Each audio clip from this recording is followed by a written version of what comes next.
بسم الله. قال المؤلف مولانا الشيخ الإمام أبو عبد الرحمن عبد الله بن محمد بن يوسف الهرري رحمه الله تعالى ونفعنا بعلومه في الدارين آمين.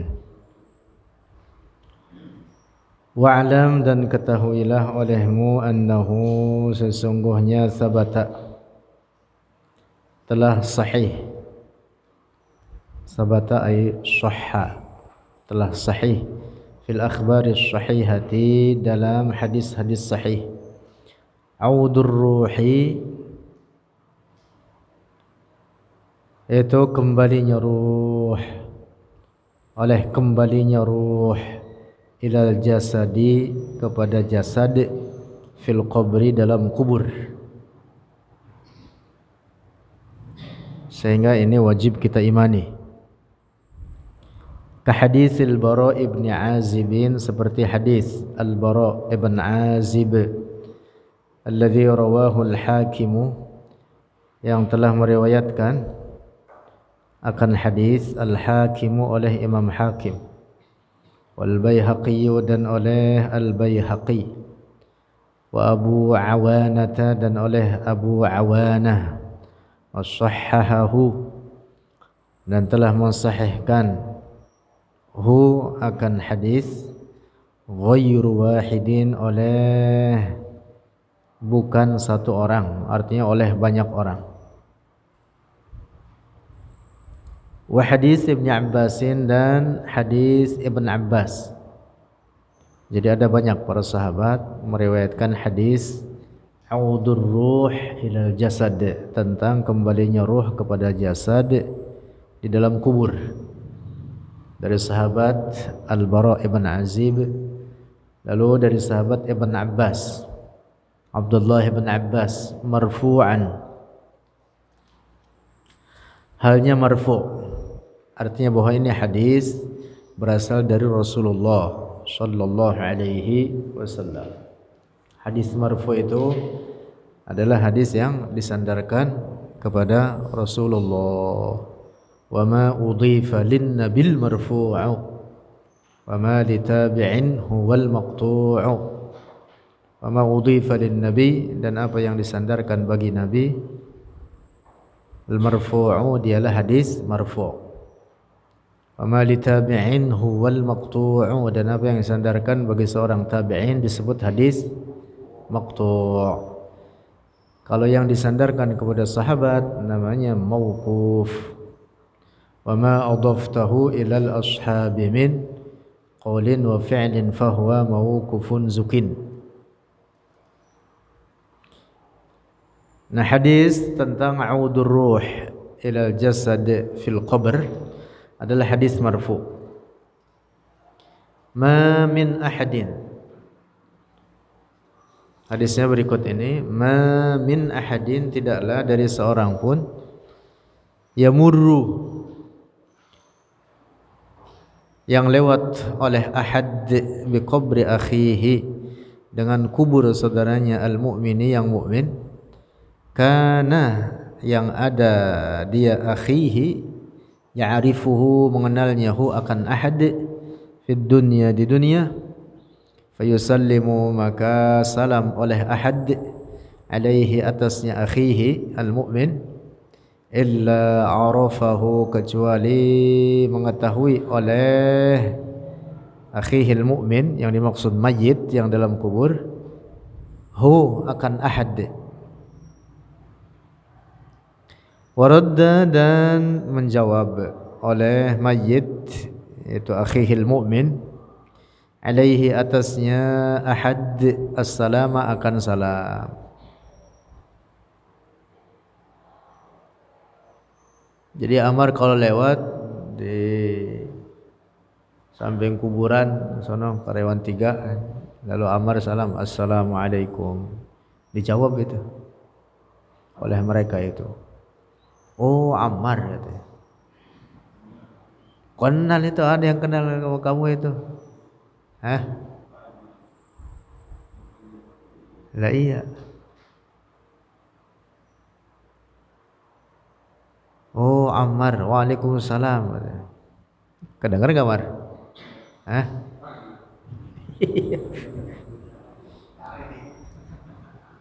Lari. Ajakin ngobrol. Dijawab itu Mar. Salam kita dijawab.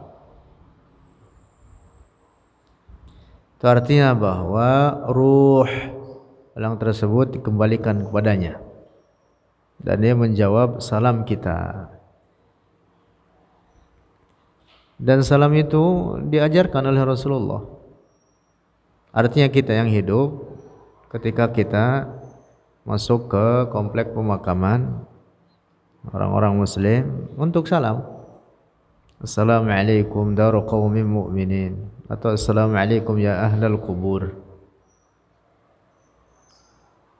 Ada anjuran dan ajaran seperti itu. Itu artinya bahwa mereka menjawab. Karena kalau tidak menjawab, ya untuk apa diajarkan salam? Sementara redaksinya pun mengatakan gitu. Assalamualaikum ya ahlal kubur. Nah, maka mereka mendengar dan menjawab salam kita.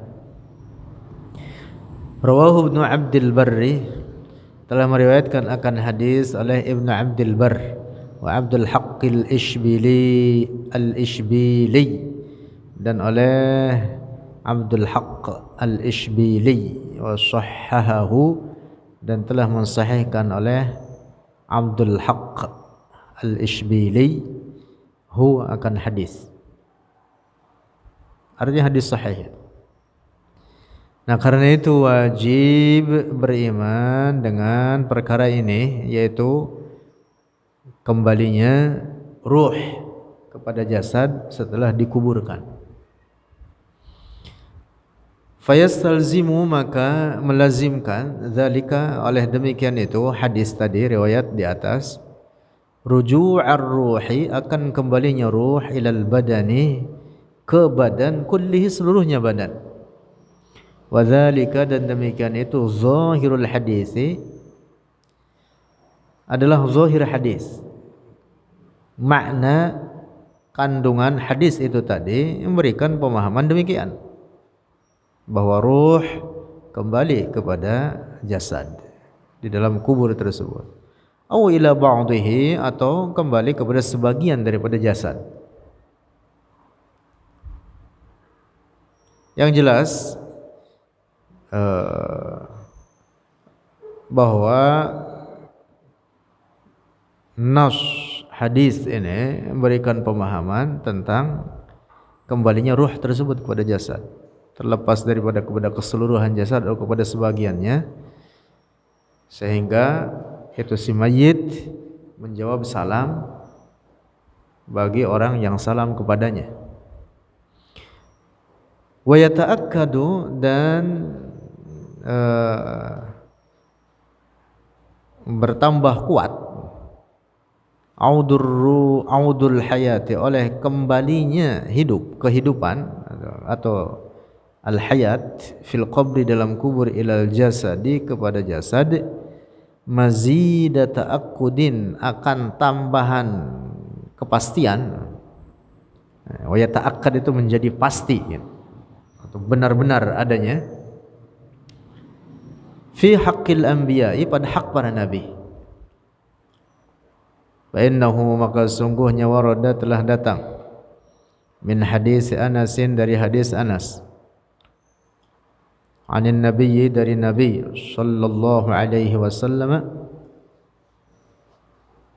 al anbiya'u, bermula para nabi, ahya'un, itu hidup mereka, fi quburihim, dalam kubur-kubur mereka, yusalluna, halnya salat mereka,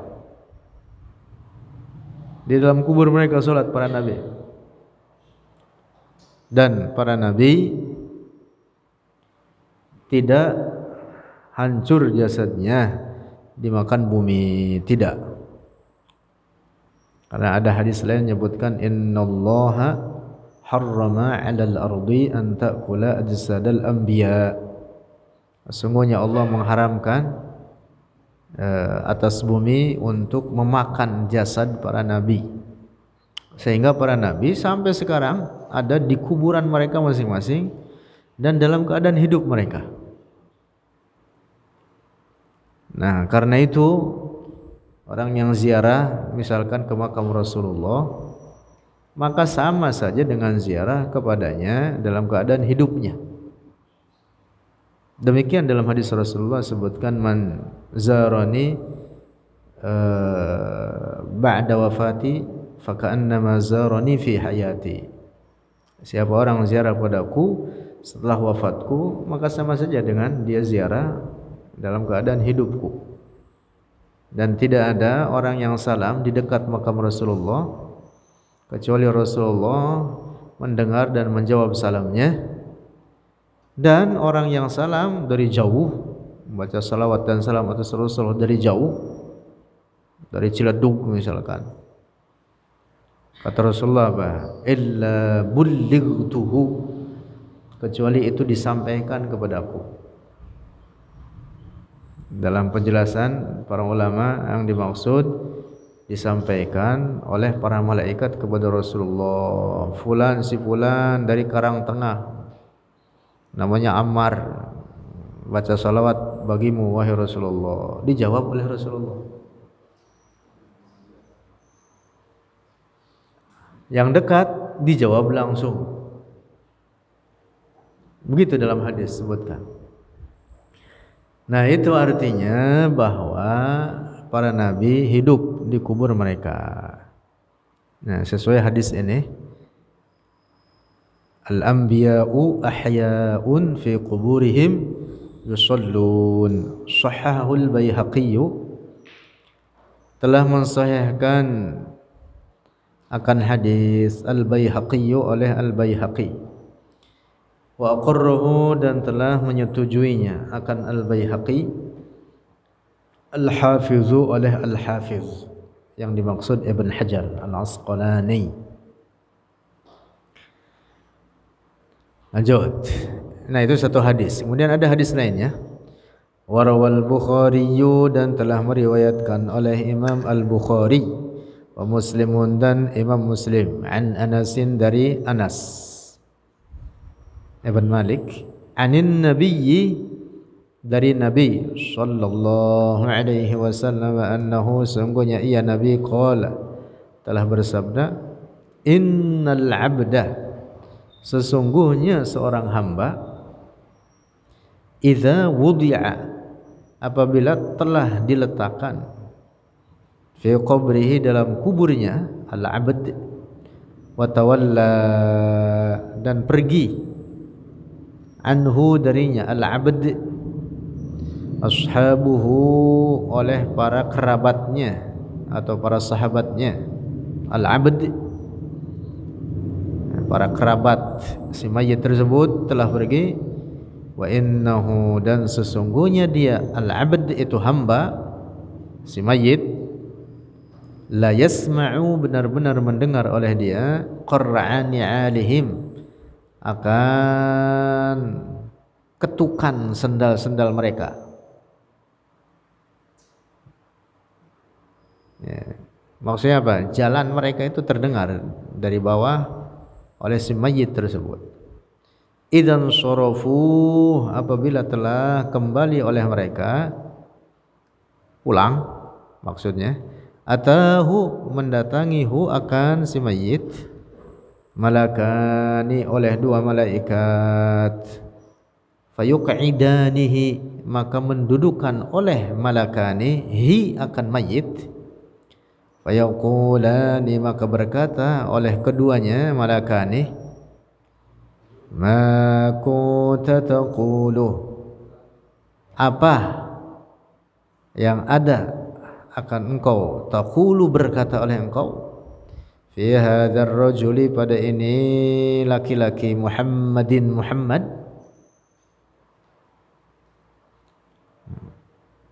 Dimintai pendapat ini orang oleh dua malaikat. Apa pendapatmu tentang orang yang namanya Muhammad?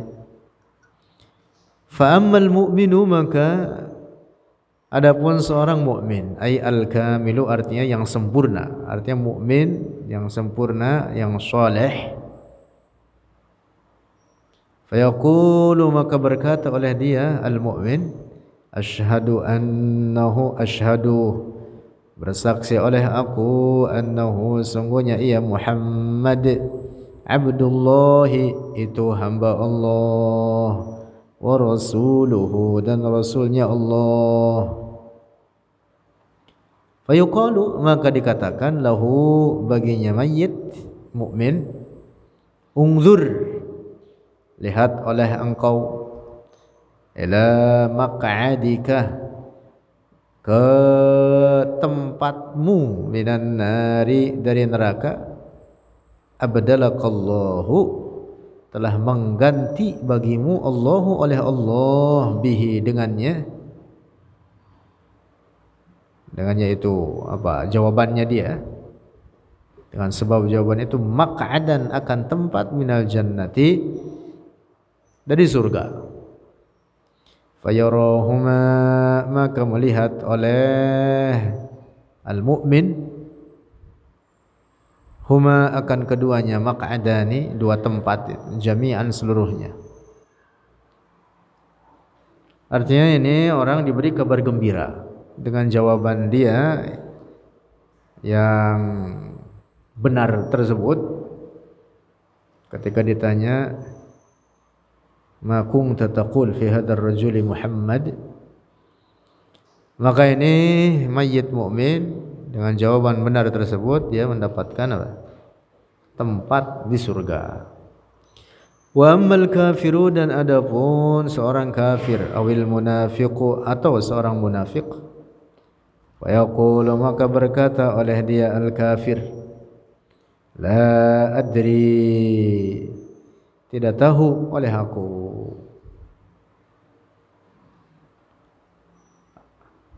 Iya, begitu tanya oleh dua malaikat, seorang kafir ini menjawab, enggak tahu. Dia kata begitu, la adri. Aqulu, kuntu, adalah aku, aqulu, berkata olehku, ma yaqulun nasu fihi, apa yang berkata oleh orang-orang, fihi, padanya Muhammad. Maksudnya, saya ikutin orang aja dah. Kalau bahasa kita begitu, saya ikutin orang-orang aja dah, saya enggak tahu jawabannya.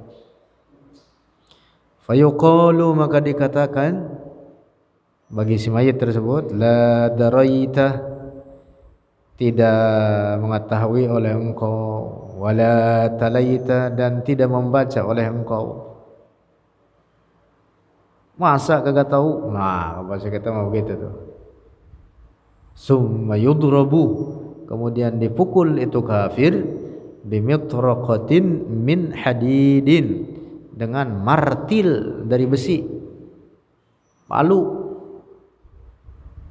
dari besi, yang megangnya malaikat lagi. Yang megang malaikat, yang megang manusia ya palu digetok di kepala, kelengar. Ini yang megang apa? Malaikat. Dipukul baina uzunaihi, di antara dua telinganya, yaitu di sini nih, ala qafahu, di sini nih, belakang ini. Itu yang rawan itu di situ. Digebuk pakai besi lagi, yang gebuknya malaikat. Ditinju aja kagak boleh. Tinju kan belah sini kagak boleh pukul itu, pertandingan tinju. Iya. Ini dipukul di tempat yang rawan itu, lalu dengan besi atau palu dari besi, yang mukulnya malaikat pula. Apa yang terjadi? Fayasihu sayhatan, maka menjerit itu kafir, sayhatan, akan satu jeritan yang sangat keras, maksudnya yasma'uha, mendengar akan sayhah, man yalihi, oleh orang yang di dekatnya, illa as-saqalain, kecuali as-saqalain, manusia dan jin.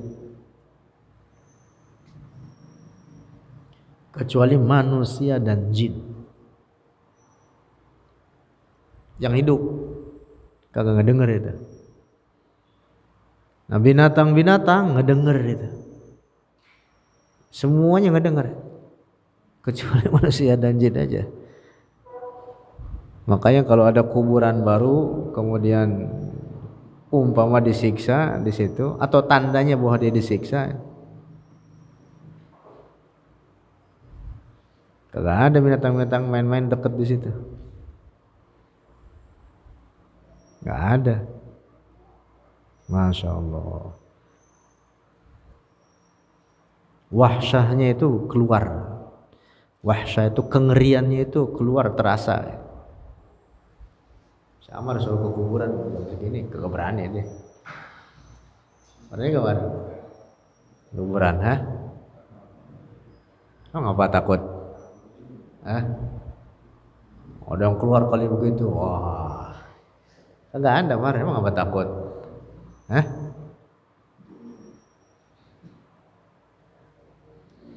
Itulah wahsyahnya itu sampai keluar, wahsyah. Wahsyah itu artinya itu kengerian, serem, masih itu seremnya sampai keluar, apalagi yang di dalamnya. Masya Allah. Nah jadi hadis ini hadis sahih riwayat Imam Bukhari dan Imam Muslim. Di dalamnya penjelasan tentang adanya siksa kubur. Nah, dan kalau ada siksa kubur, maka ada kebalikannya, nikmat kubur. Wajib kita imani. Terkait nikmat kubur diriwayatkan dalam hadis-hadis lainnya. Nah, maka orang yang mengingkari, ini penting ini. Orang yang mengingkari akan adanya nikmat kubur atau siksa kubur, ini orang dihukumi kafir. Dihukumi kafir tentang adanya siksa kubur. Mansus artinya tertulis secara sharih, tekstual di dalam Al-Quran, bahkan kemarin sudah kita baca minggu yang lalu. Dan juga dalam banyak hadis-hadis Rasulullah, salah satunya hadis ini, hadis sahih riwayat Al-Imam Al-Bukhari dan Imam Muslim.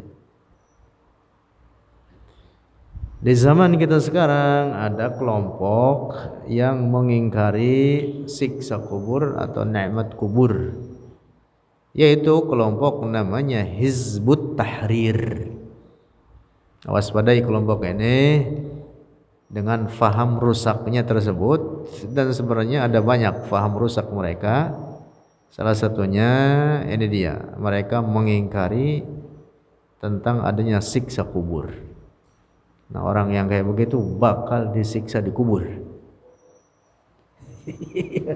Ya, orang kagak percaya dengan siksa kubur, apa lantas bebas? Justru bakal disiksa dalam kubur.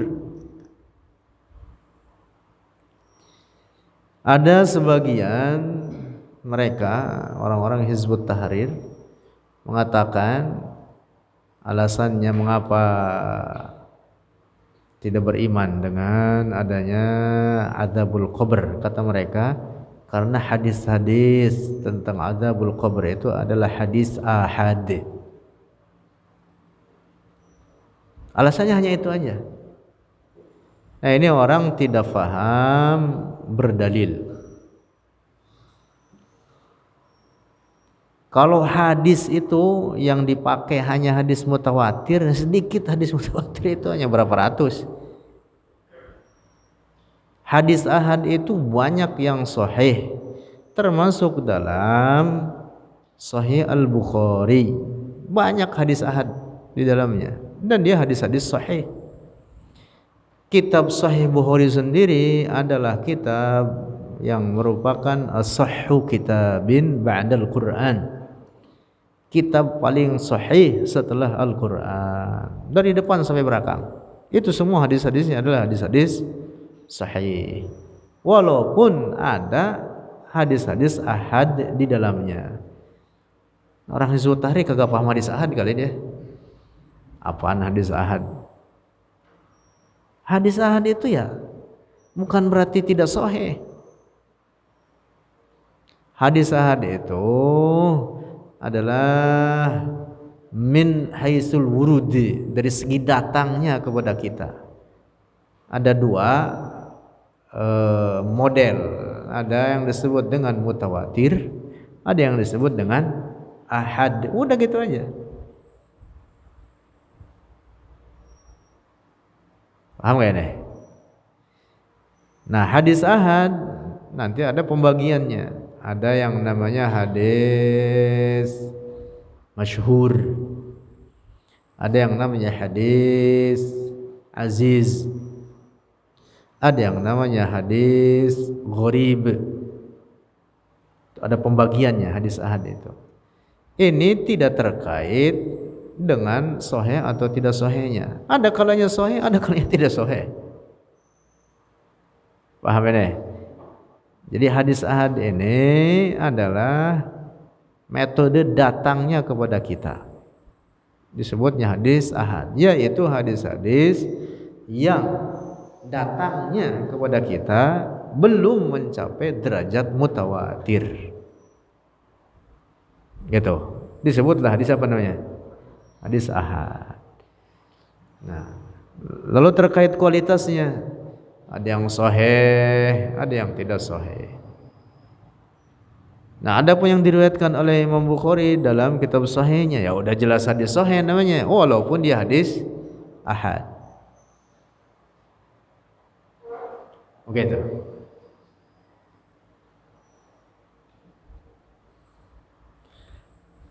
Azizu marwi isnaini aw salasa, masyhuru marwi fawqa salasa. Disebutkan begitu. Ini terkait definisi aziz dan masyhur. Disebutkan dalam Al-Baiquniyah.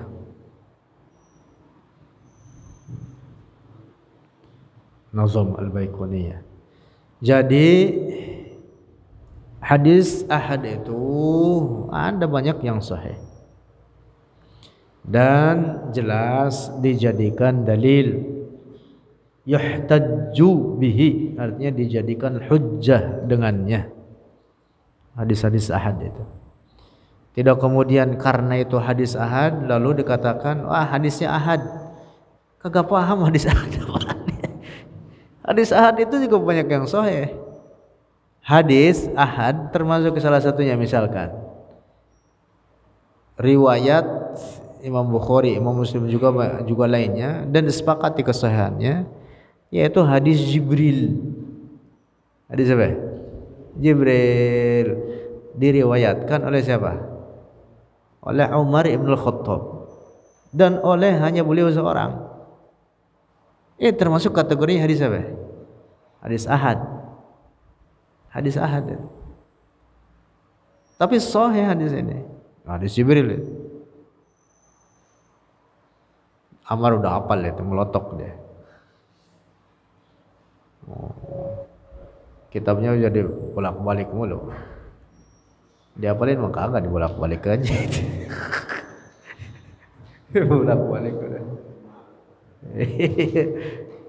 Hadis arba'in bolak-balik sampai udah.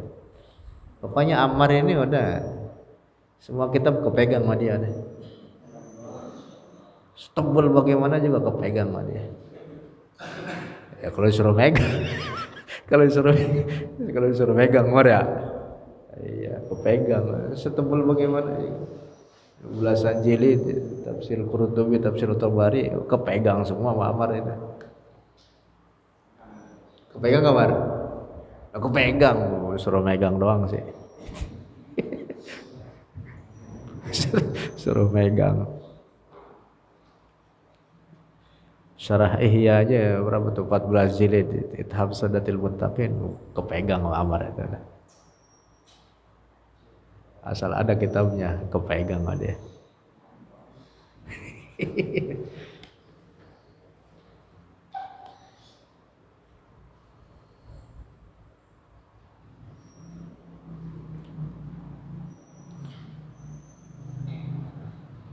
Nah, jadi Hadis ini kembali lagi. Hadis tentang audur ruh ilal jasad, tentang kembalinya ruh ke jasad setelah dikuburkan. Itu adalah hadis-hadis yang sahih sehingga wajib diimani. Lalu hadis ini yang tadi kita baca juga di dalamnya ada pelajaran penting lainnya, yaitu tentang adanya su'alul malakain, pertanyaan dua malaikat. Ini wajib kita imani, yaitu Munkar dan Nakir, menyoal di dalam kubur.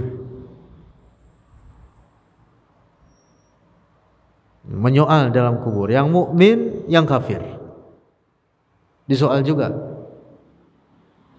Nah, maka itu terkait su'alul malakain juga wajib diimani. Orang mengingkari ini dihukumi kafir. Nah, ada beberapa kelompok yang dikecualikan daripada su'alul malakain ini. Disebutkan di antaranya adalah al-anbiya, para nabi, asy-syuhada, orang-orang mati syahid. Yang dimaksud syuhadaul ma'rakah, orang-orang mati syahid di medan perang. Dan beberapa kelompok lainnya dikecualikan. Artinya tidak ditanya oleh Munkar dan Nakir dalam kuburnya. Termasuk man mata dunal bulu, anak-anak yang mati sebelum balik. Nah, karena mereka tidak mukallaf. Dan mereka anak-anak yang mati sebelum balik itu min ahlin najat, daripada golongan yang diselamatkan di akhirat nanti, termasuk dari keluarga kafir sekalipun. Jadi anak yang mati belum balik, walaupun dia berasal dari keluarga kafir, anaknya selamat. Orang tuanya kalau dia mati dalam keadaan kufurnya kagak selamat, dan anaknya tidak akan menolong dia. Nah, termasuk salah satunya ini patut juga untuk kita perhatikan. Yang dikecualikan daripada soalul malakain ini ada banyak, termasuk salah satunya adalah orang yang ditalqin dengan dasar hadis, diriwayatkan oleh banyak para ulama, di antaranya oleh Al-Imam Ibn Hajar Al-Asqalani dalam At-Talkhisul Habir, juga oleh para ulama lainnya, bahwa orang yang ditalqin itu dapat menyelamatkan dia daripada su'alul malakain, atau bahkan dua malaikat tersebut tidak jadi bertanya kepada orang yang ditalqin. Karena redaksi hadisnya begitu.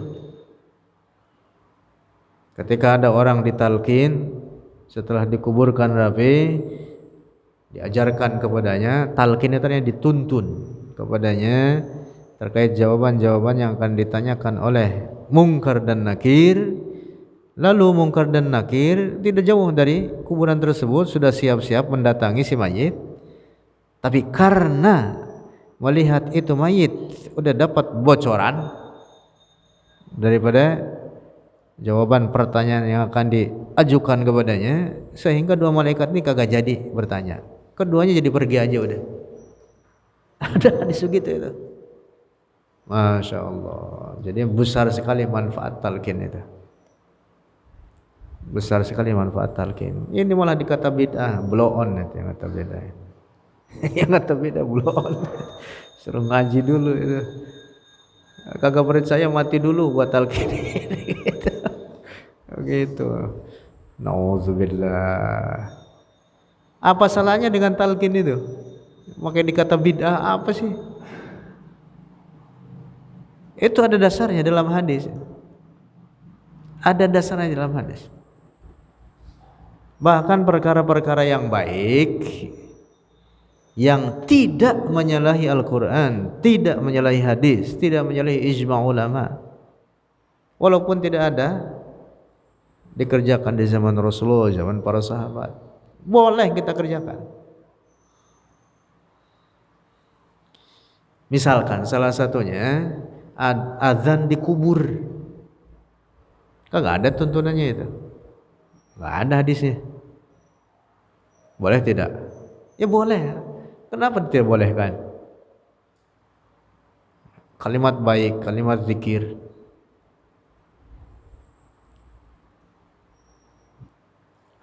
Boleh, nggak apa-apa. Laisa haraman, bukan perkara yang diharamkan. Nah, jadi kembali lagi. Hadis riwayat Imam Bukhari dan Imam Muslim yang kita baca tadi, ada setidaknya 2 pelajaran penting pokok untuk kita yakini, kita pegang teguh. 1, terkait tentang adanya azabul qabr, sekaligus juga memberikan pemahaman kebalikannya, yaitu adanya naimul qabr.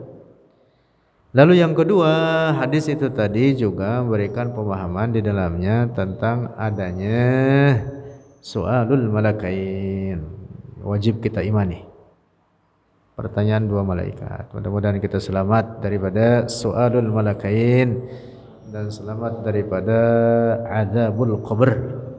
Keluarga kita, orang tua kita, anak-anak kita, saudara-saudara kita selamat daripada fitnatul qabr atau azabul qabr. Amin ya rabbal alamin. Wallahu a'lam bissawab.